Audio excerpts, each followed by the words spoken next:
Hello everyone, আসসালামু আলাইকুম। আপনারা সবাই কেমন আছেন? আশা করি ভালো আছেন।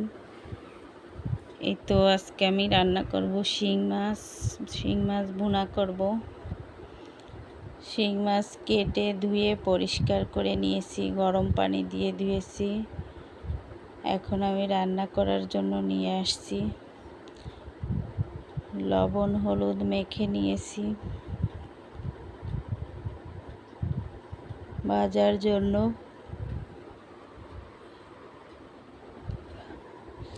শিং মাছকে আমি হালকা ভাজবো, মানে কড়া ভাজা দেব না।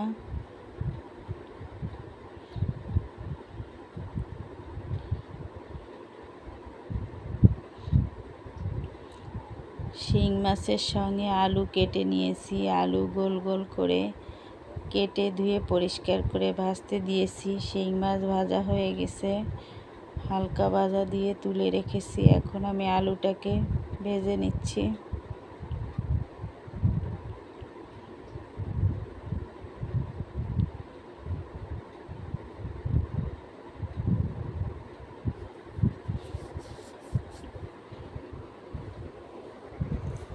এই তো শিং মাছ ভেজে তুলে রেখেছি। বড় সাইজের 2টা শিং মাছ আমি একটা শিং মাছ দিয়ে 3 পিস করেছি, মোট 6 পিস হয়েছে।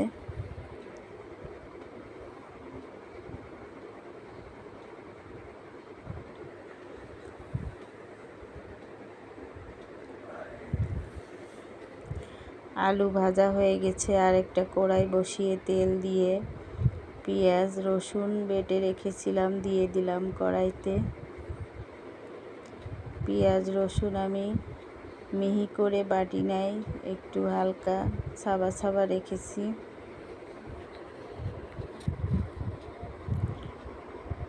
পেঁয়াজ রসুন ভাজা ভাজা হয়ে আসলে গুঁড়া মশলা দিয়ে দিলাম।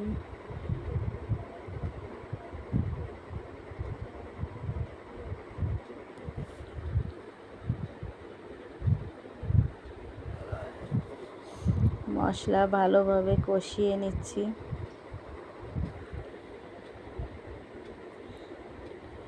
মশলা কষানো হয়ে গেলে শিং মাছ দিয়ে দিলাম, মাছটাকে একটু কষিয়ে নিচ্ছি।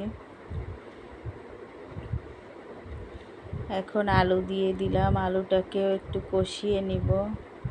এই তো কষিয়ে নিচ্ছি।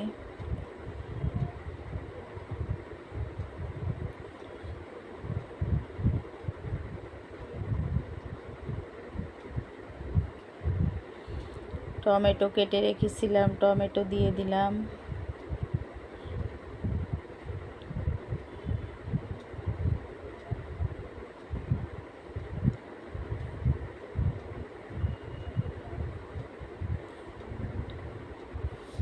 ভালোভাবে কষানো হয়ে গেলে ঝোলের পানি দিয়ে দিলাম।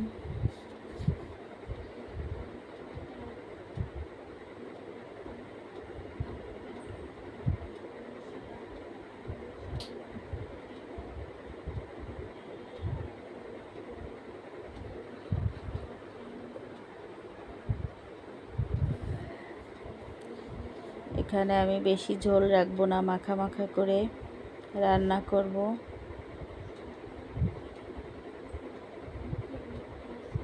হয়ে আসছে আমার রান্না।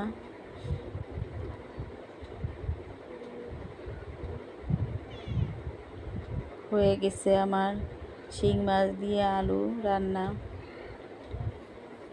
আরও টেনে যাবে, ঝোল শুকিয়ে যাবে, আলুতে টেনে নেবে। যাই হোক, কেমন হয়েছে আমার রান্নাটা শিং মাছ আলু কমেন্টে জানাবেন। এতক্ষণ ধরে যারা ভিডিওটা দেখছেন তাদেরকে অনেক অনেক ধন্যবাদ। যারা নতুন এসেছেন, ভালো লাগলে একটা সাবস্ক্রাইব করে দিবেন। আজ এ পর্যন্ত, আল্লাহ হাফেজ।